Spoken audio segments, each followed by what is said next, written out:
Olá, sejam todos mais uma vez muito bem-vindos aqui no canal do Robson 2.0. Antes de iniciar o vídeo aqui, eu quero dar os recadinhos de sempre, né? Pedir para que vocês se inscrevam nos canais que estão aparecendo aqui, os canais parceiros. E não esqueçam de se inscrever, né?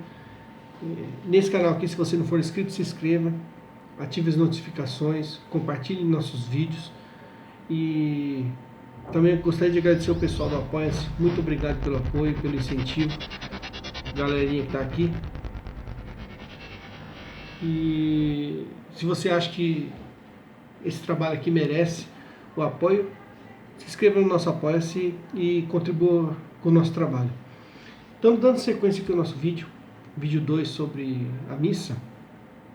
No vídeo anterior eu expliquei um pouco o histórico, né, da missa católica, e aqui a gente já vai adentrar na missa propriamente dita, o passo a passo da missa, né?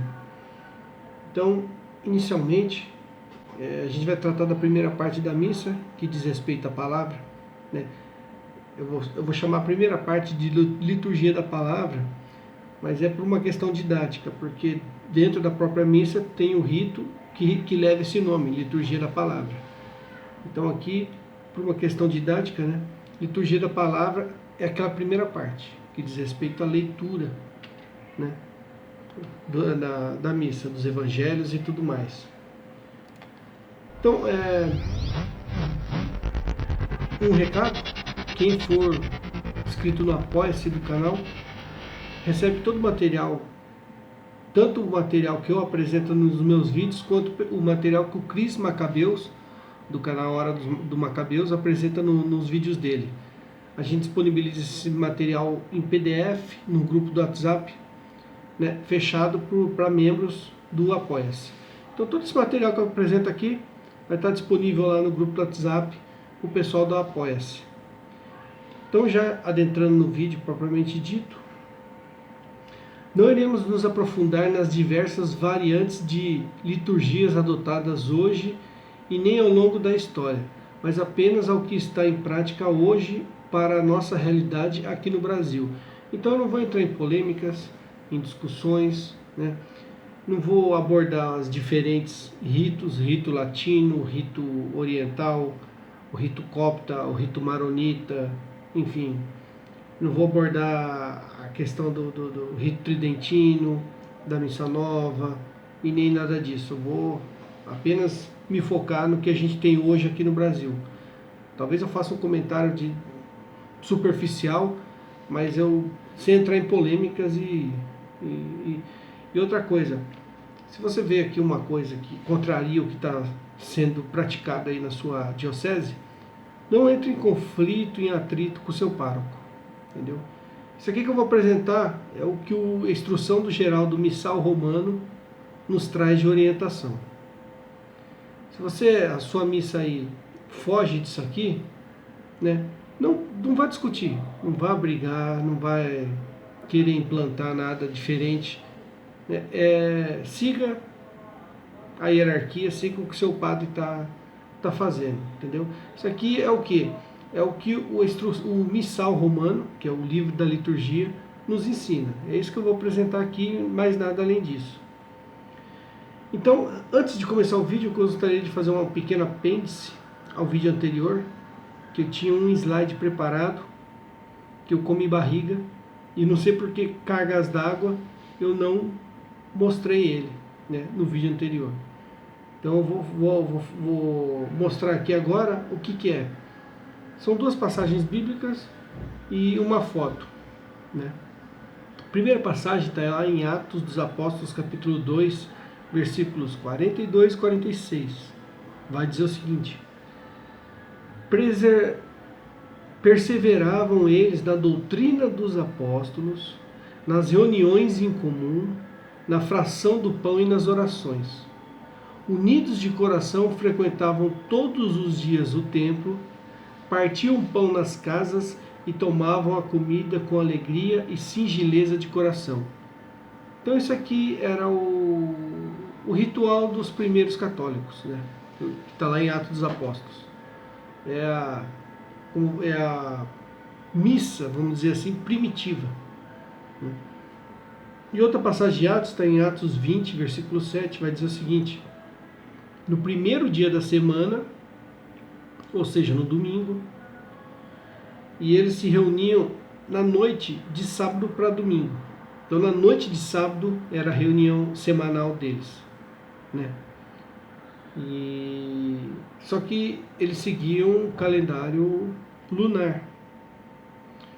Como a missa ainda segue hoje, né? A igreja ainda segue o calendário lunar para a questão da missa, da liturgia da missa, né? Tanto é que a missa de sábado a partir da tarde já vale como missa dominical também.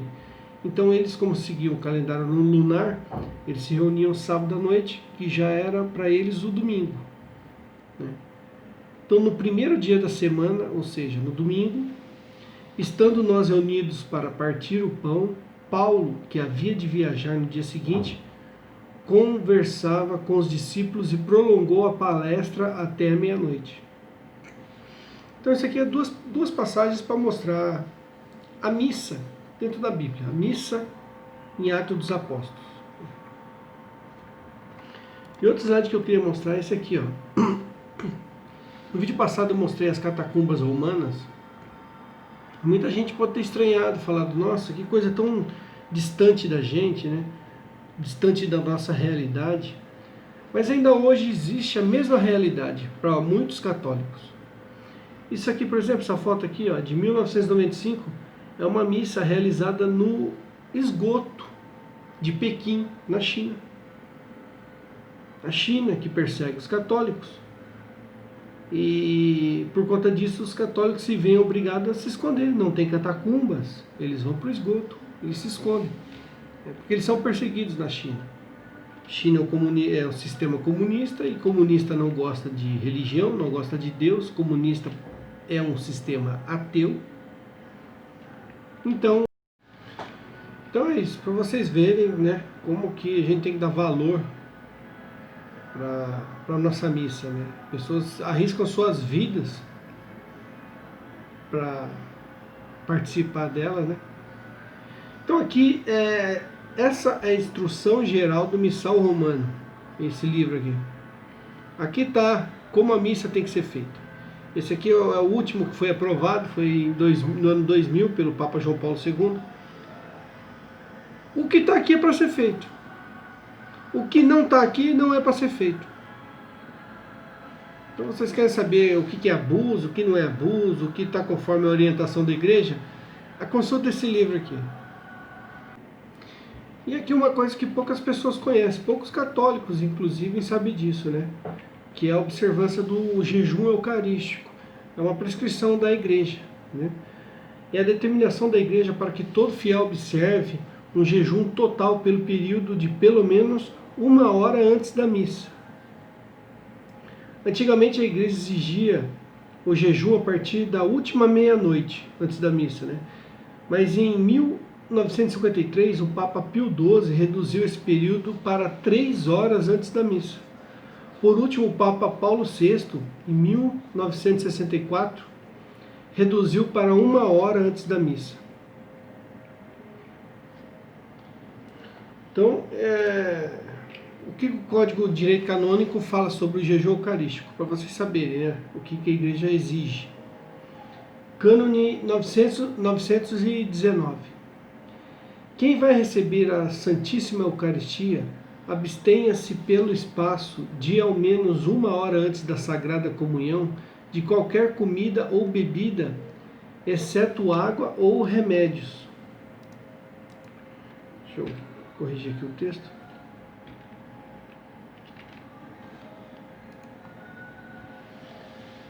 Então, pelo menos 1 hora antes da missa, você se abster de qualquer comida ou bebida, com exceção de água e remédio para quem tenha necessidade de tomar remédio.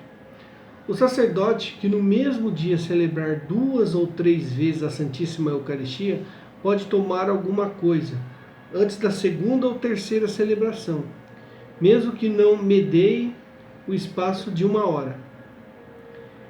E parágrafo 3, as pessoas de idade provecta e as que padecem de alguma doença e ainda quem as trata pode receber a Santíssima Eucaristia, mesmo que dentro da hora anterior tenham tomado alguma coisa.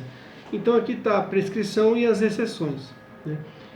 E quem quiser também saber um pouco mais sobre isso, vê também os números 844, 897, 899, número 900, 904, 907, 908, 913, 916, 917, 18, 20, 921, 24, 25, 27, 29, 31, 34, 35, 37, 38, 39, 40 e 43. Então aqui eu fiz questão de falar porque eu sei que muitas pessoas não assistem o vídeo, né? Já me falaram que baixam o vídeo e depois escutam em MP3 o áudio. Então eu já fiz questão de falar aqui os cânones, né, que diz respeito a isso. Então o jejum eucarístico, gente, se você for para a missa, 1 hora antes você tem que estar de jejum. Não vá numa pizzaria, não vá comer um lanche, não acabe de almoçar e depois do almoço você vai para a missa. Não. 1 hora antes, no mínimo, você tem que se abster de comida e bebida. Então, já entrando na missa, a primeira coisa na missa é geralmente tem o sino, né? Eu coloquei aqui a imagem do sino. E o sino, antigamente, as pessoas não tinham relógio, e depois poucas pessoas tinham relógio, então o sino era o que ditava o horário de tudo ali, nas aldeias, nas pequenas cidades, na área rural principalmente. Então o sino falava qual é a hora de acordar, qual é a hora de dormir, qual é o horário de parar para intervalo de manhã, parar para o almoço. O sino falava o final do expediente, do trabalho. O sino tocava 1 hora antes da missa. O sino tocava alguns minutos antes da missa. O sino tocava no horário da missa. Então o sino era, vamos dizer assim, o relógio das pessoas, né? Vamos dizer assim. Essa é a importância do sino. Hoje já não tem mais essa importância, né?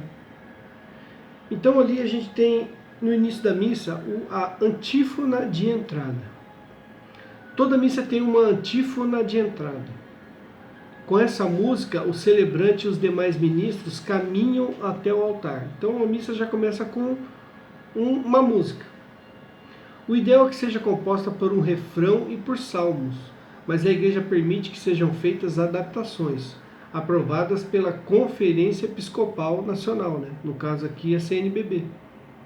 No Brasil, está disponível no Inário Litúrgico da CNBB as possibilidades de cantos para a missa. Então, se você quer saber quais as músicas que você pode tocar numa missa, né, na abertura, na entrada, Inário Litúrgico da CNBB. A intenção dessa antífona é deixar os fiéis com o espírito da celebração, apresentando o tema. Deve ter um duplo objetivo, a saber, orar e alegrar, mas nunca profanar. Daí a importância da pastoral da música em si atentar ao ritmo usado. É comum o canto ser antecedido ou precedido de comentários, mas isso é algo não previsto pela instrução geral do Missal Romano. Logo, é algo que foge da liturgia. Então, o comentário antes da antífona de entrada ou depois da música é algo que não está previsto. Não está previsto. É algo que foge do normal. E uma coisa que eu esqueci de falar. Minha fonte para esses vídeos aqui que eu estou fazendo, esse que eu estou fazendo agora e o próximo, é uma série de vídeos que o padre Paulo Ricardo gravou quando ele tinha um programa, acho que na Canção Nova, um programa chamado Oitavo Dia. Ele fez ali uns vídeos explicando a missa passo a passo, e eu lembro que eu baixei esses vídeos. Agora na internet dificilmente você encontra eles completo, você não encontra o vídeo, você encontra o áudio. Então na época que estava disponível eu baixei, eu tenho guardado aqui, e foi com base nele que eu fiz esse material, né? Então são vídeos do padre Paulo Ricardo. No início da música, o povo se põe em pé e ao término, o celebrante traça o sinal da cruz. Saúda o povo e somente então se faz o comentário inicial. Então, antes do padre traçar o sinal da cruz, não é para ter comentário na missa. Não é para ter comentário. A missa, ela tem que começar com o sinal da cruz do padre. Somente então pode ser feito qualquer comentário. Saúda o povo e somente então se faz o comentário inicial, que deve ser breve, lógico. A primeira palavra a ser ouvida na missa deve ser a do padre.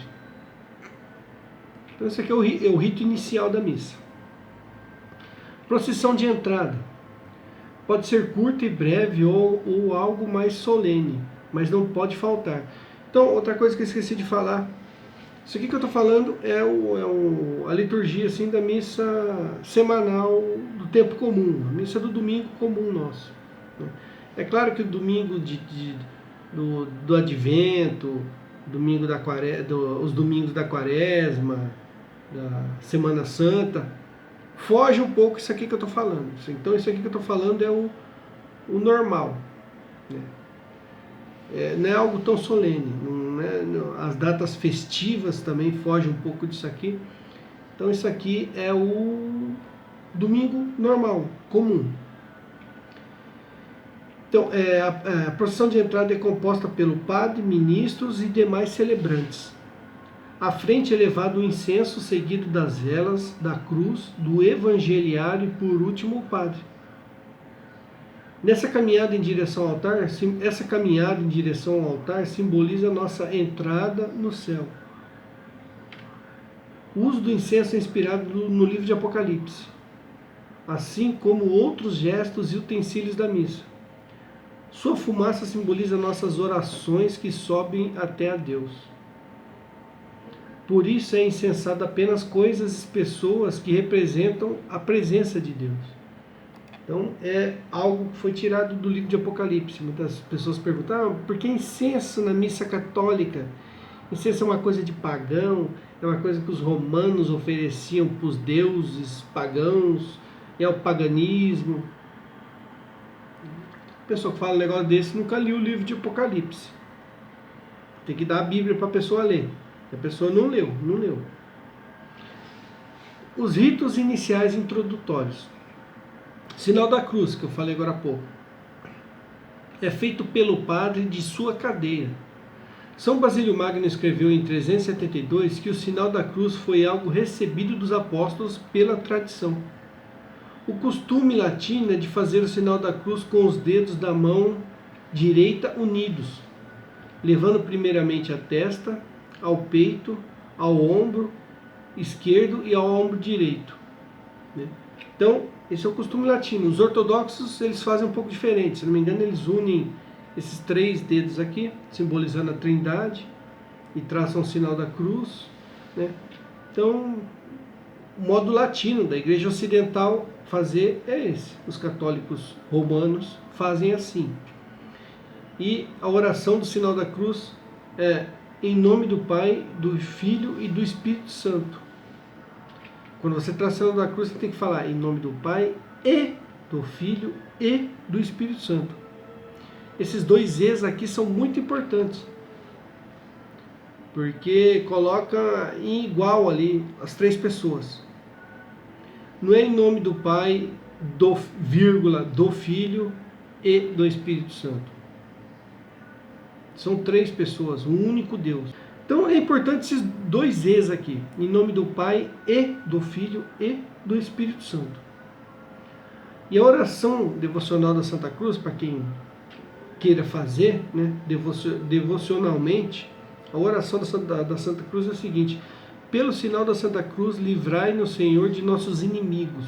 Em nome do Pai, do Filho e do Espírito Santo. Amém.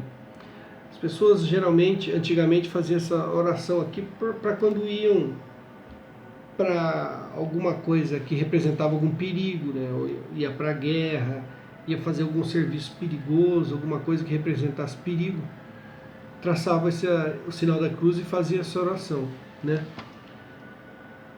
que é curta e poucos também sabem, né? A oração do sinal da cruz. Pelo sinal da Santa Cruz, livra-nos, Senhor, de nossos inimigos. Em nome do Pai, do Filho e do Espírito Santo. Amém. Saudação. Em sua maioria, retiradas das cartas de São Paulo. É a saudação do padre para os fiéis, né? Um exemplo de saudação. A graça de nosso Senhor Jesus Cristo, o amor do Pai e a comunhão do Espírito Santo estejam sempre convosco. Outra saudação. Graça e paz da parte de Deus Pai e de nosso Senhor Jesus Cristo. Então você vê que a saudação geralmente é tirada das cartas paulinas, né? Saudação do padre. Há ainda uma terceira opção que está reservada apenas para ministros ordenados, padres, diáconos e bispos, e que é uma bênção para os fiéis. Então, quando é a celebração da palavra, uma coisa que é feita por um leigo, né, um ministro da Eucaristia, pode usar essas duas saudações que eu falei aqui no primeiro, né? Só que existe essa terceira, que é uma bênção, que deve ser feita apenas pelo sacerdote. Um leigo não pode fazer essa bênção aqui, essa saudação, né? Que é: o Senhor esteja convosco. Ao que os fiéis respondem, amém. Então é uma bênção. Uma bênção não pode ser dada por um leigo, né? Uma bênção só pode ser... O leigo só pode benzer o quê? Os pais podem dar a bênção para os filhos, os avós podem dar a bênção para os netos, o marido para a esposa para o marido. Essa bênção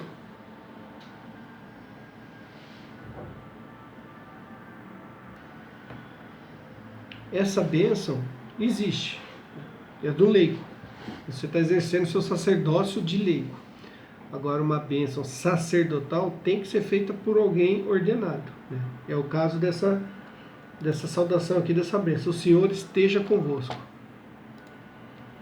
Celebrações presididas por fiéis leigos devem acontecer de forma que fique evidente que não se trata de uma missa.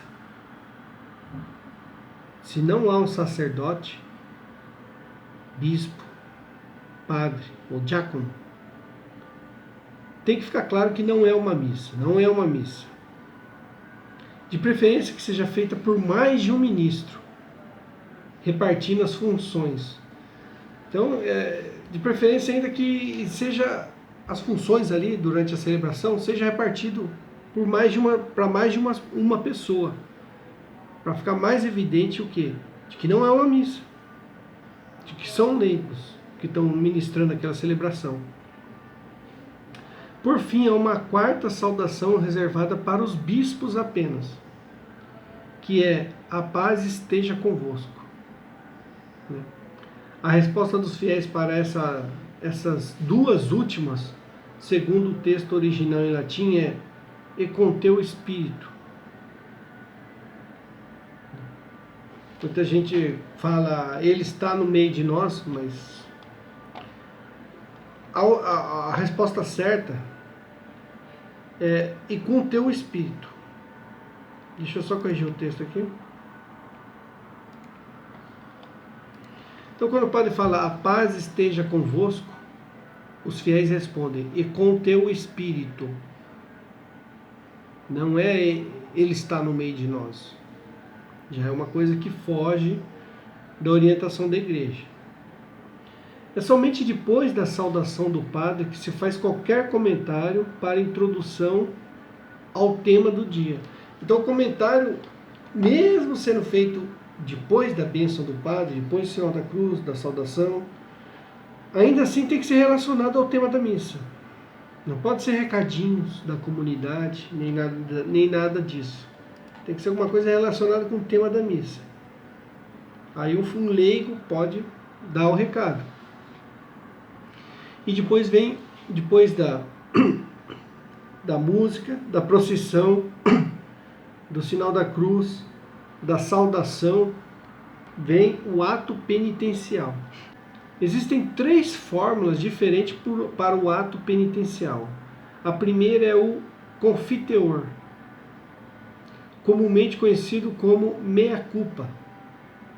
A versão abreviada pelo Papa Paulo VI é, né, pro ato penitencial.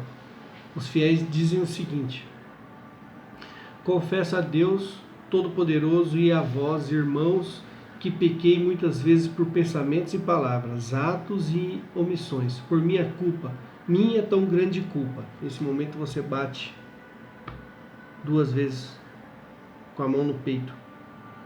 Esse é o minha culpa. Por minha culpa, minha tão grande culpa.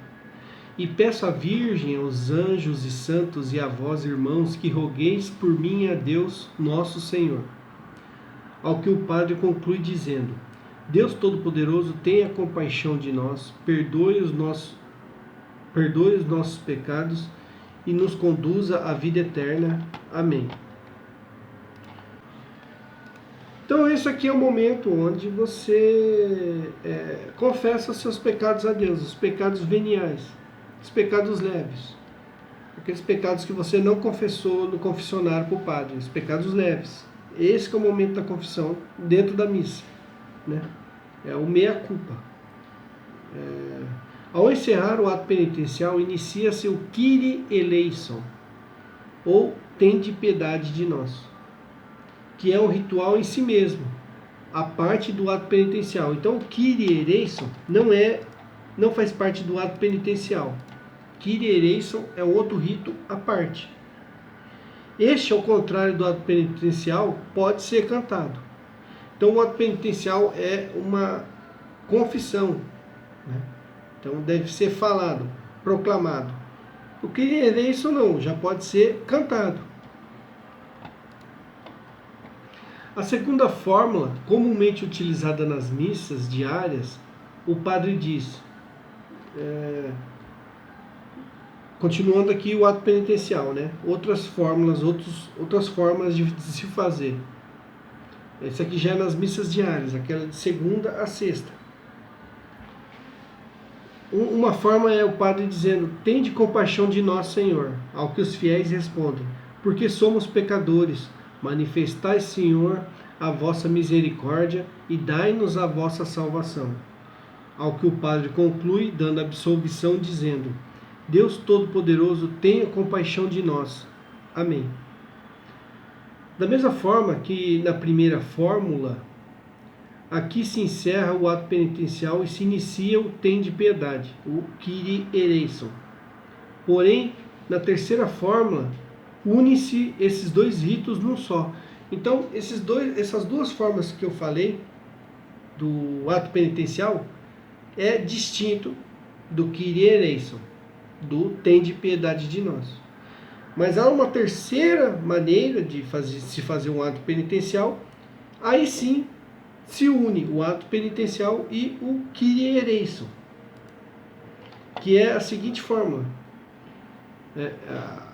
As pessoas falam, os fiéis falam: Senhor, que vieste salvar os corações arrependidos, tende piedade de nós. Kyrie eleison. Senhor, tende piedade de nós. Kyrie eleison. Cristo, tende piedade de nós. Christe eleison. Senhor, tende piedade de nós. Kyrie eleison. Então, esse aqui é um ato penitencial que é unido ao Kyrie eleison. Senhor, que vieste salvar os corações arrependidos, tende piedade de nós. Senhor, tende piedade de nós. Cristo, tende piedade de nós. Senhor, tende piedade de nós. O termo utilizado, Kyrie eleison, é um louvor e um costume que foi mantido desde a época em que a missa era rezada em grego. Vocês lembram que no vídeo anterior eu falei que inicialmente, nos primeiros séculos, as missas católicas eram celebradas na língua grega. Aí o Papa, acho que o Papa Calixto, passou para o latim. E o Kyrie eleison foi, eu acho que a única coisa que foi mantida daquela missa em grego, né? Kyrie eleison. Por muito tempo eu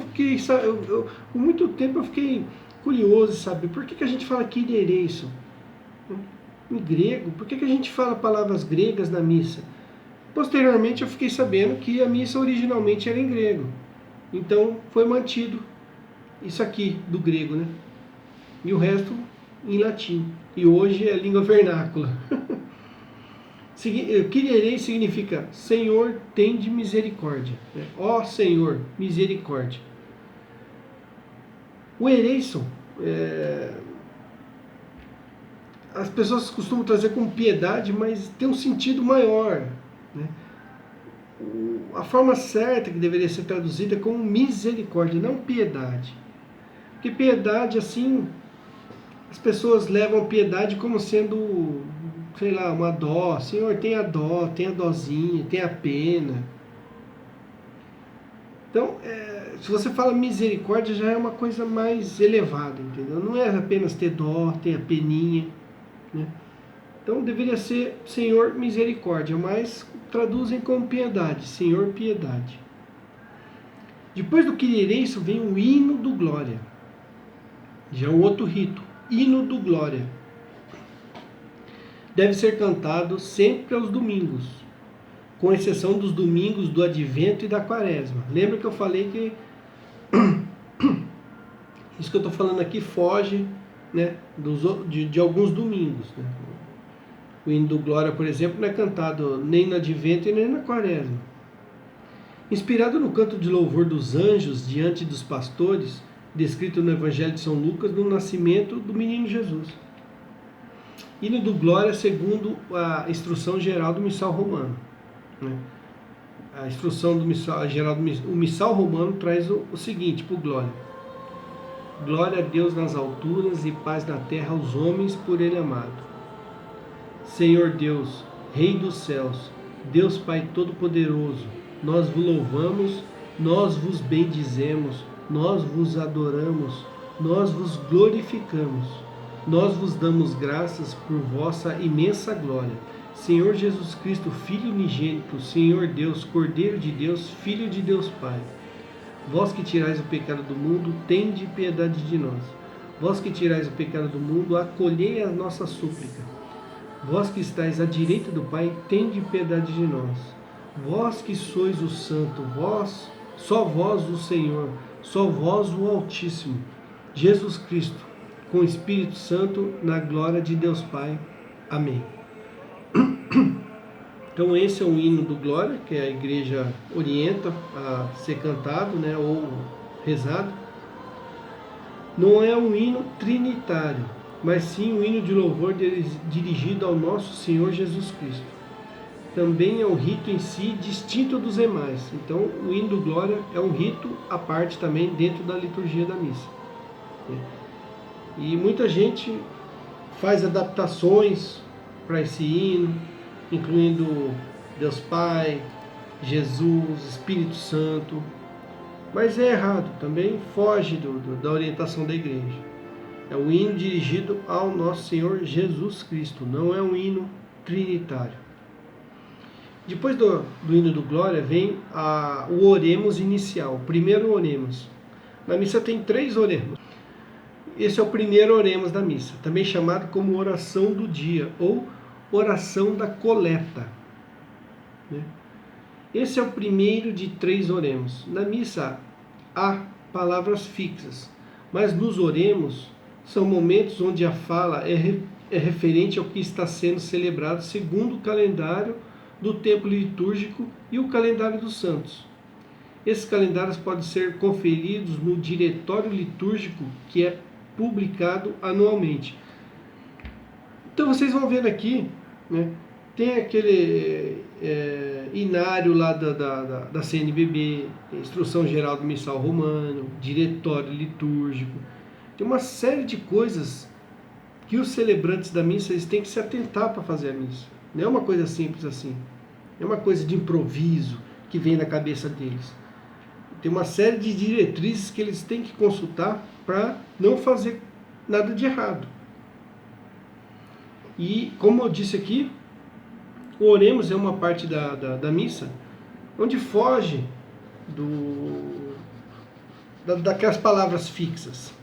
O padre ele pode, no Oremos ali, abordar ali alguma coisa relativa ao tema da missa do dia. Então, é isso que o Concílio Vaticano II queria quando ele autorizou as línguas vernáculas.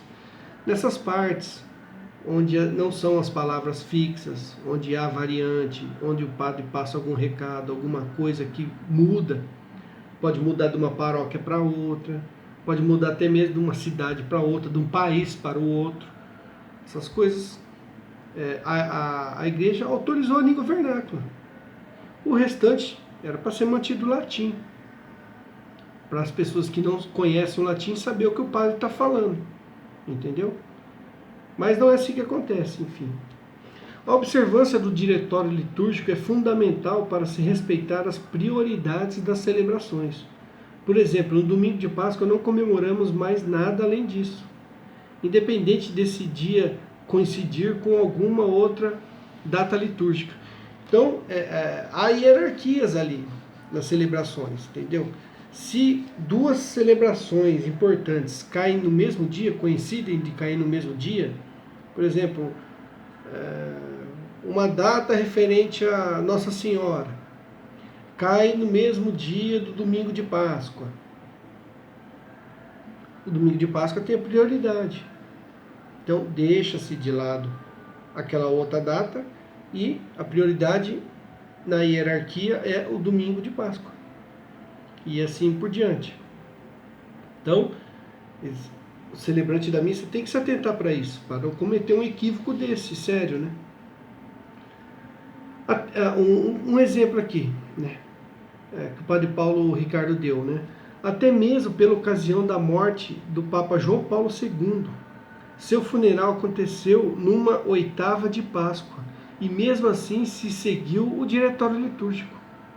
A igreja teve que esperar por dias para somente então poder fazer as suas exéquias, que é as missas de pós-morte do Papa João Paulo II. Então nem para o Papa abriu-se uma exceção. Na hierarquia das celebrações, deixou-se de lado o Papa e respeitou o quê? A oitava de Páscoa. Também os domingos não são ocasiões de se comemorar o dia de algum santo, com exceção do padroeiro local ou paroquial. Então, domingo não é dia de comemorar um dia de santo. Dia de santo é um dia de semana. Se cair no domingo, não é para comemorar. Com exceção do quê? Se for o padroeiro. Aí sim, a igreja permite.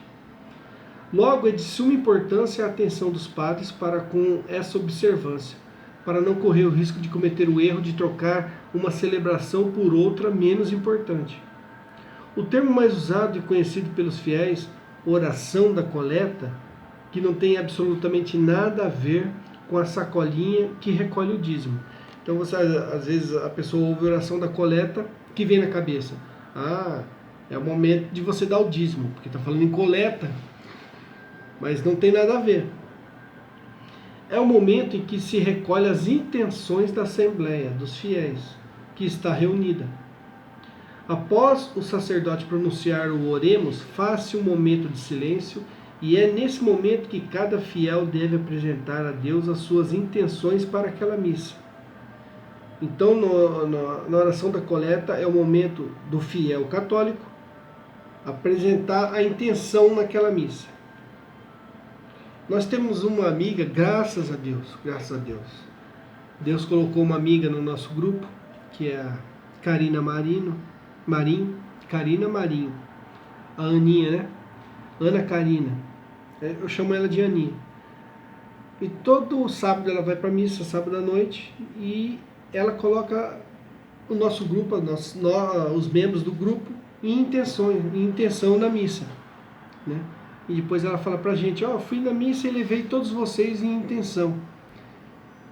Então, esse é o momento de você colocar a sua intenção, expor a sua intenção em silêncio para Deus na missa.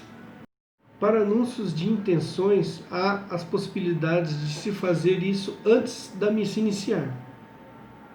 Então, se tem aquele anúncio, intenção do não sei lá do que, intenção da feijoada beneficente que vai acontecer, intenção da viagem dos catequizandos para não sei na onde. Esse tipo de intenção fazer fora do horário da missa. Antes da missa começar, ou depois que a missa terminar. Não é nesse momento aqui, da oração da coleta. Se forem poucas coisas, podem ser incluídas nas orações universais dos fiéis, que é um outro rito que a gente vai ver mais adiante. Mas mesmo assim devem ser intenções universais, que incluem intenções individuais e ou pessoas. Então, se você for, por exemplo, na oração universal dos fiéis, você for botar a intenção, a viagem dos catequizandos, que eles vão no final de semana para o retiro retiro de Crisma. Você fala, em intenção o final de semana para o retiro de Crisma dos catequizandos e de todos os outros fiéis que estarão reunidos, né, louvando a Deus. Então, você inclui todos. Você fala de um grupo ou de uma pessoa, mas inclui também todas as outras pessoas. Por isso que é oração universal. Entendeu? Por exemplo, o Padre Paulo deu um exemplo aqui que eu coloquei aqui. Por exemplo, oremos por todos os enfermos, em especial por fulano ou ciclano. Então, sempre tem que ter a intenção universal. Porém, que fique claro que isso é uma adaptação e que deve-se tomar muito cuidado para não se perder a característica de universalidade dessa oração. Então, também, fazer isso é uma coisa que foge da orientação da igreja, é uma adaptação, não está previsto no missal romano, mas pode ser feito sem problema, né? Desde que seja uma coisa discreta. Mas o oremos é o momento de observarmos o silêncio, seguido de uma oração sacerdotal. Então, quando o padre fala oremos, falou oremos, é o momento de observar um silêncio rápido, onde você coloca suas intenções em silêncio para Deus. E a liturgia da palavra. Antes, uma abordagem histórica. Essa tradição cristã é inspirada no costume que os judeus tinham de estudar as Escrituras em suas sinagogas. O momento em que eles liam a Torá, salmos e louvavam a Deus. Esse culto sinagogal é, de certa forma, reproduzido na primeira parte da Santa Missa. Então, aquilo que os judeus faziam nas sinagogas, de certa forma, é aquilo que a gente faz na primeira parte da missa. Foi nisso que os primeiros católicos se inspiraram, né? No culto sinagogal dos judeus. Por isso, os apóstolos e seus discípulos escreviam seus textos, na maioria das vezes, cientes de que seriam lidos para uma assembleia reunida. Então, muitos textos que estão na nossa Bíblia, no Novo Testamento, foram escritos com essa intenção, para serem lidos em assembleia, na reunião, na missa. Como, por exemplo, o livro de Apocalipse. Você pega o livro de Apocalipse, capítulo 1, versículo 3, né? O apóstolo João vai dizer o seguinte: feliz o leitor e os ouvintes se observarem as coisas nela escritas, porque o tempo está próximo. Felizes o leitor e os ouvintes. Então ele estava ciente de que aquilo que ele estava escrevendo ia ser lido para os fiéis que estavam reunidos. Inicialmente, ainda na era apostólica, os católicos se reuniam na noite de sábado e liam os escritos que tinham acesso noite adentro, como numa espécie de vigília, conforme a passagem de Atos 20, lida agora há pouco, que eu falei de Paulo, né, que ele prolongou o seu discurso. Então eles se reuniam na noite de sábado para domingo, os escritos que eles tinham acesso, eles liam, e não tinha hora para começar, não tinha hora para acabar. Era noite adentro. A gente leu aqui, Paulo diz que Paulo prolongou até meia-noite. Então, isso é lá os primórdios, né, do catolicismo. Com o passar do tempo, os bispos foram criando listas de leituras para essas reuniões, como vimos no vídeo anterior. Eu mencionei o cânone de Muratori. Então, muitas pessoas falam, mas na missa católica não tem a Bíblia. Por que católico não leva a Bíblia para a missa? Vocês já pensaram nisso? Você que está ouvindo esse vídeo, você já pensou nisso? Por que na missa católica não tem a Bíblia? Porque a missa católica, essa é a resposta, porque a missa católica é anterior à Bíblia. Aconteceu assim, primeiro foi instituída a missa. Depois que foi instituída a missa, no cristianismo, precisou-se fazer listas de livros que iam ser lidos dentro da missa. Então, veio a missa, veio a lista de livros que iam ser lidos dentro da missa, e muito tempo depois, séculos depois, veio a Bíblia. É por isso que não tem a Bíblia dentro da missa. Porque a missa nossa é feita como era no início. E no início não tinha a Bíblia. Entenderam? A gente vai ver aqui o que tem dentro da missa, mas não é a Bíblia. Entenderam? Cânone de Muratori está aí para provar isso. Meados do século II. Uma lista de livros autorizada para serem lidos dentro da reunião dos cristãos. Ou seja, a Bíblia veio da missa, gente.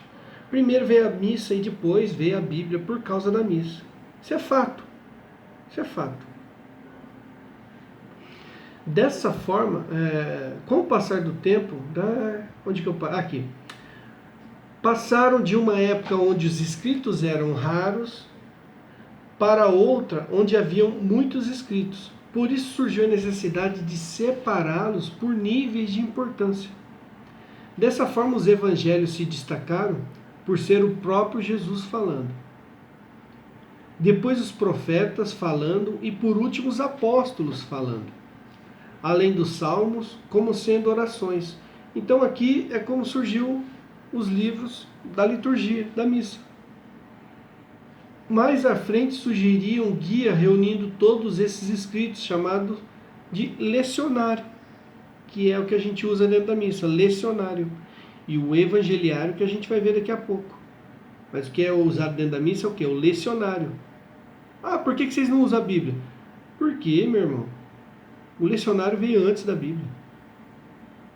A Bíblia veio no final do século IV. Século II já tinha o lecionário e evangeliário. É óbvio. Com o advento do Concílio de Trento, a Igreja abandonou o lecionário e criou o missal, que abrangia tais escritos. Ele só retornou com a reforma litúrgica do Concílio Vaticano II, em sua Constituição sobre a Liturgia, chamada Sacrosanctum Concilium. Deixa eu corrigir o texto aqui.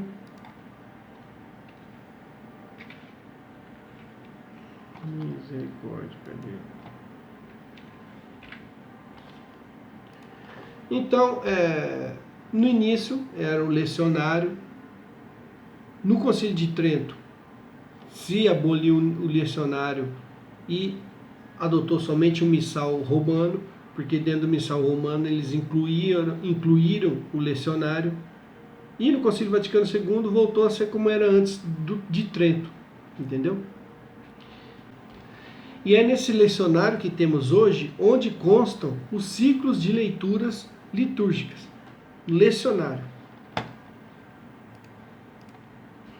Um ciclo dominical dividido em ano A, B e C, distribuindo os evangelistas sinóticos Mateus, Marcos e Lucas. Um ciclo semanal onde o que varia é somente a primeira leitura. Então, os evangelhos ali, os evangelistas são divididos em anos litúrgicos, né? Ano A, B e C. Então, no ano A se lê Mateus, no ano B se lê Marcos, no ano C se lê Lucas. A leitura do Novo Testamento é chamada de leitura do apóstolo. A do Antigo Testamento é chamada de leitura do profeta. Nas missas semanais a leitura varia, pode ser lido tanto o Novo quanto o Antigo Testamento. No domingo, a primeira leitura é do Antigo Testamento, seguido de um salmo, depois de algum texto do Novo Testamento e, por último, um evangelho. As duas primeiras leituras se complementam e a terceira, às vezes, não casa com as demais. E o evangelho dá o tema, faz a ligação de todas elas, né? Então, o esquema é assim: as duas primeiras leituras se complementam, né? Uma leitura do Antigo Testamento com o Salmo. A terceira, às vezes, não casa, né? Que é geralmente uma carta de São Paulo, com as demais leituras. E o Evangelho dá o tema, liga todas elas. É o Evangelho que dá o tema da liturgia da palavra. Esse momento da missa é para os fiéis ouvirem a leitura do lecionário. Não é para lerem folhetos e nem a Bíblia, né? Porque, conforme está lá em Romanos 10:17, está escrito: logo, a fé provém do ouvir, e o ouvir a pregação se exerce em razão da palavra de Cristo. A fé vem do ouvir. Ouvir a pregação que se exerce em razão da palavra de Cristo.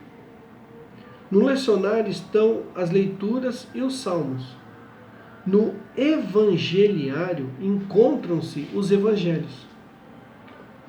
O que pode ser levado em procissão na missa, incensado e beijado, é o evangeliário. Não é o lecionário, e muito menos a Bíblia. Então a missa, o que é levado em procissão de entrada no início da missa, o que é levado em procissão depois que a gente vai ver aqui, procissão do altar para o ambão, é o evangeliário. Não é missa, não é Bíblia, não é lecionário. No momento das leituras, nós ouvimos sentados, enquanto que nos evangelhos ficamos todos em pé para ouvir. Então, nas leituras a gente ouve sentados, fiéis estão sentados. No momento do evangelho, que tem uma importância maior, nos levantamos para ouvir.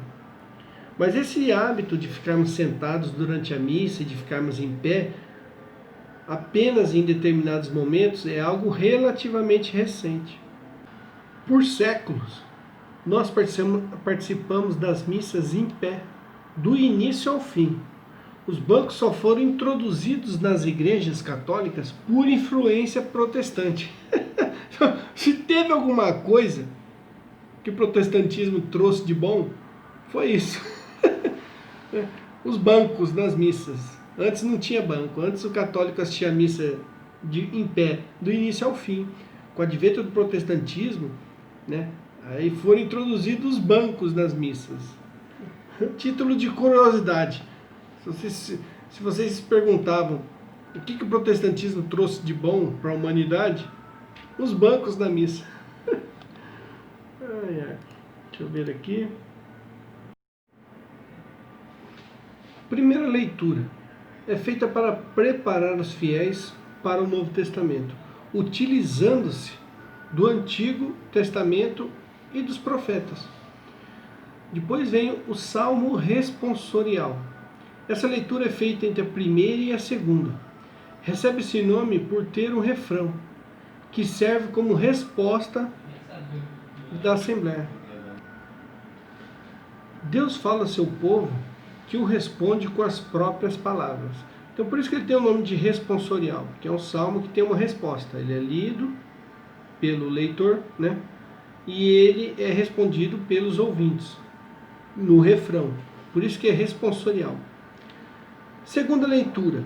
Aos domingos há a segunda leitura, que é um dos apóstolos, com a função de evangelizar e exortar a Assembleia. A primeira e a segunda leitura são palavras do Senhor.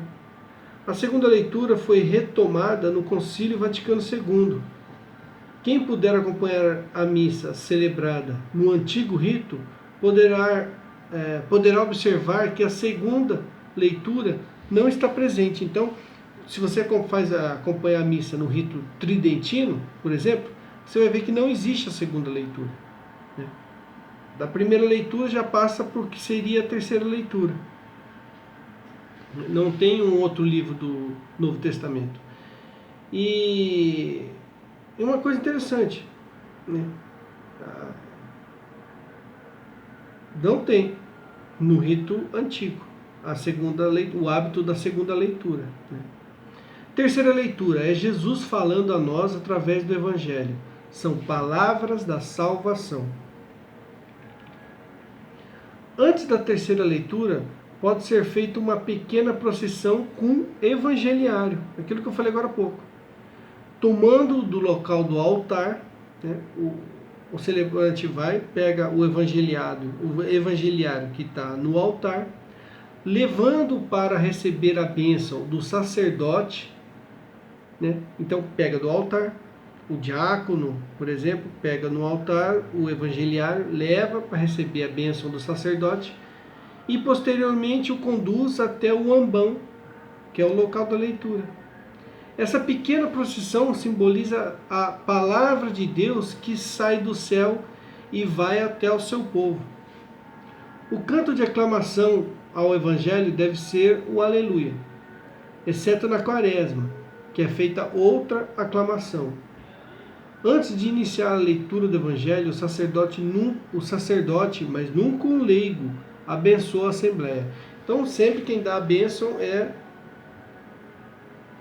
o sacerdote, né? O sacerdote abençoa a Assembleia dizendo: o Senhor esteja convosco. Ao que os católicos respondem: e com teu espírito. Os fiéis, recebendo essa bênção, fazem o sinal da cruz, ou a persignação, na fronte, nos lábios e no coração, né? Que é aquele sinal da cruz que nós fazemos antes da terceira leitura. Para que Deus esteja em nossas mentes, para entendermos as suas palavras, em nossos lábios, para que a proclamamos em nossos corações e em nossos corações, para que nos transforme. Então, em nossa mente, em nossos lábios, em nossos corações, para que nos transforme. Na Santa Missa, o Evangelho recebe toda honra e devoção que lhe é devida. Que fique claro isso. Os celebrantes fazem uma procissão com ele no início da missa, uma procissão antes de lê-lo. Ele é incensado, ele é beijado, ele é abençoado e é feita uma genuflexão diante dele. Tal é o grau de importância que ele ocupa na vida da igreja, como se fosse a presença real do próprio Cristo. No momento de sua leitura, se por algum motivo grave e de urgência algum fiel precisar se ausentar, este deve fazer uma genuflexão em direção do ambão, para onde está o evangelho sendo lido, antes de sair. Aos que ficam presentes à leitura, devem todos se voltarem em direção ao ambão. Então, isso aqui é o grau de importância que o Evangelho tem dentro da missa. E depois vem a homilia. Homilia todo mundo sabe o que é, né? É uma pregação do que foi lido. Deve ser feita por alguém ordenado pela igreja e a partir da liturgia da palavra, explicando algum mistério, entre aspas, sobre o que foi lido ou abordado, algum interesse da comunidade, né? Então, a homilia deve explicar o que foi lido ou abordar algum interesse da comunidade relacionado ao que foi lido, mas nunca fugir do que foi lido, nunca fugir do tema do que foi lido. Lê uma coisa, aquilo que foi lido passa uma mensagem, aí o padre vem e fala de outra coisa que não tem nada a ver com o que foi lido. Aí não pode. Sempre ensinando o que a igreja ensina e nunca a opinião própria do padre. Ninguém vai à missa para saber qual a opinião do padre, mas qual a palavra de Deus. É o momento onde ele faz a sua catequese, sua evangelização e traz o ensinamento da igreja, seja moral ou teológico. Depois da homilia vem o credo, né? Ou profissão de fé, ou símbolo apostólico. Tem esses três nomes, né? Que é a profissão de fé. Desde o início da igreja foram desenvolvidas catequeses com símbolos apostólicos. Símbolo é algo que se encaixa e era comumente usado por generais em batalhas. Então, o que é um símbolo? Vamos explicar o que é um símbolo. Antigamente, quando um general romano, por exemplo, ia para uma batalha importante, ele tinha o seu mensageiro. Então, o mensageiro, quando necessário, ele ia até o imperador, por exemplo, o imperador passava uma mensagem para esse mensageiro e o imperador tinha algo que se encaixava com o que estava com o general.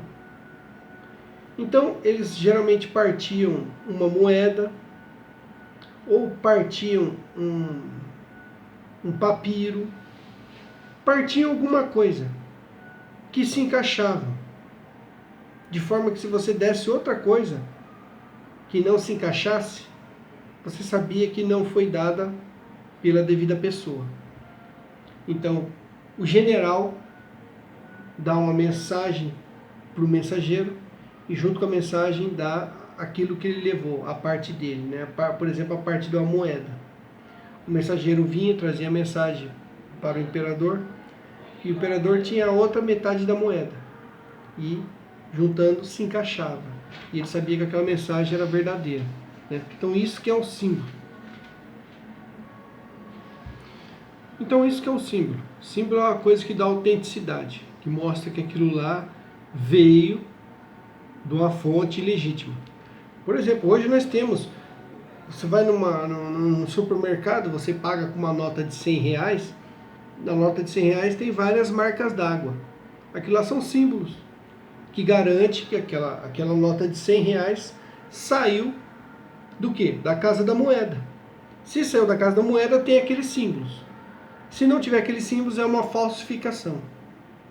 Por isso que é o símbolo apostólico. É algo que veio dos apóstolos. Os católicos que recebiam esses símbolos, ou seja, esses ensinamentos transmitidos pela Sagrada Tradição, os decoravam e os professavam sempre que lhes era exigido. Com o passar do tempo e com o início das perseguições, esse ensinamento também foi usado como identificação. Todo forasteiro que se declarasse católico para uma comunidade católica deveria professar seu símbolo, professar para o bispo a sua fé e somente assim ser aceito. As diferentes comunidades tinham diferentes símbolos, mas naquilo que coincidia, a unidade e a doutrina deveria permanecer. Na missa, ela é uma resposta para as leituras. Então isso aqui é um pouco da história da profissão de fé, né? Mas foi somente na Idade Média que o credo foi introduzido à missa.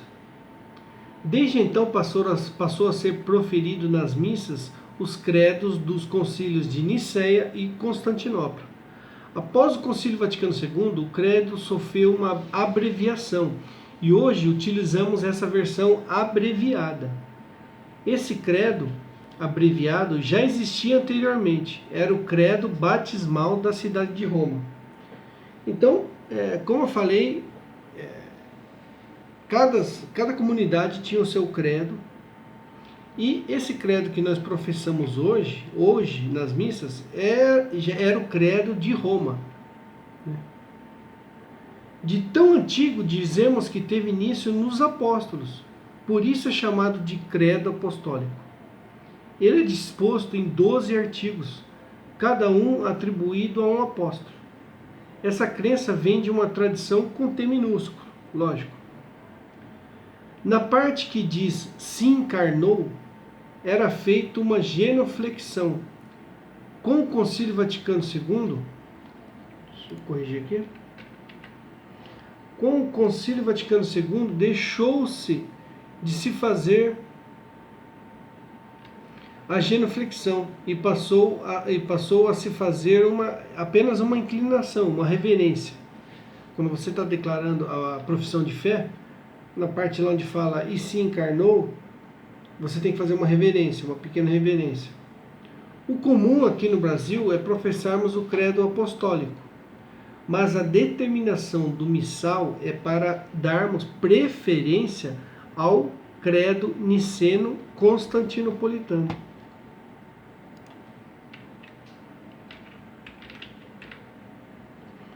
Então, o normal seria o quê? O credo completo. Infelizmente, a gente usa o credo abreviado, né? Mas é para dar preferência ao quê? Ao credo completo, né? E como que é o credo abreviado, né? É o credo apostólico. O símbolo, vou colocar aqui, símbolo apostólico. Corrigindo o texto aqui para depois ficar certinho em PDF para o pessoal lá do grupo do Apoia-se. Então o credo, o símbolo apostólico, né, que é o credo abreviado, é o seguinte: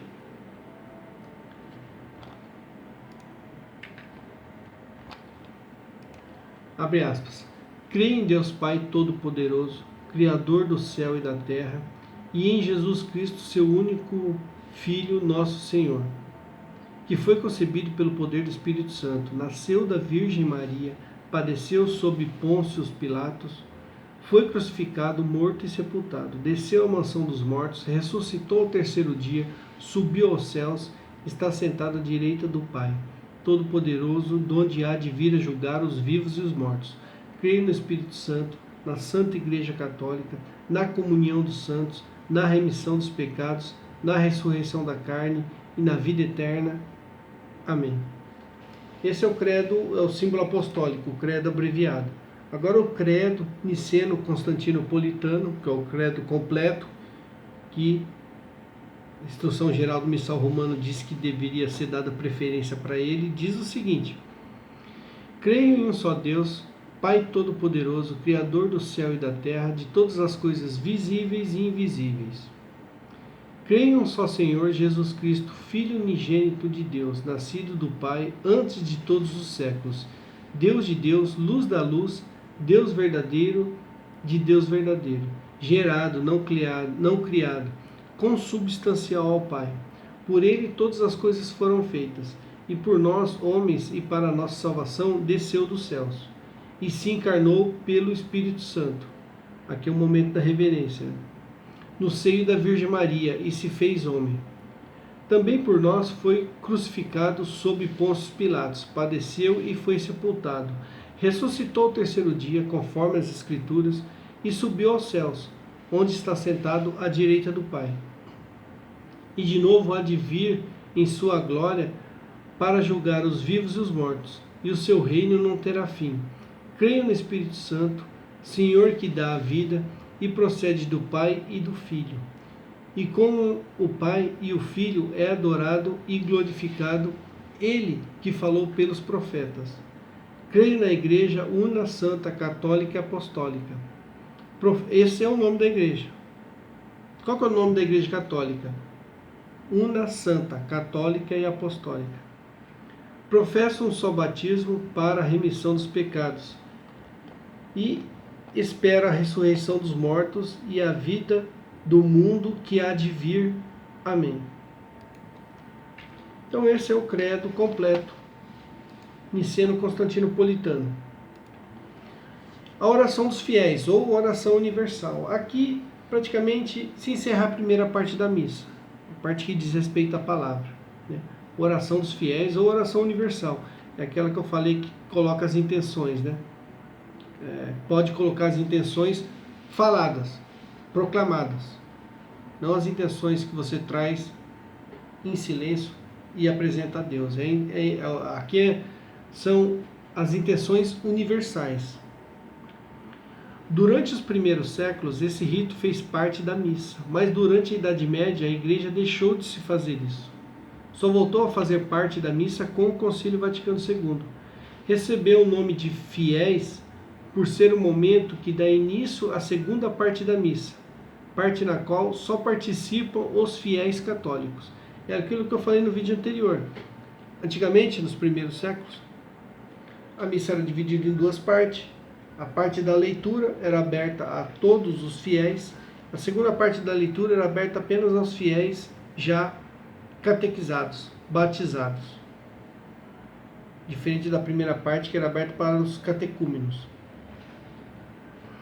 Também é chamada de universal por ser oferecida em mérito de todas as pessoas no mundo. E a Instrução Geral do Missal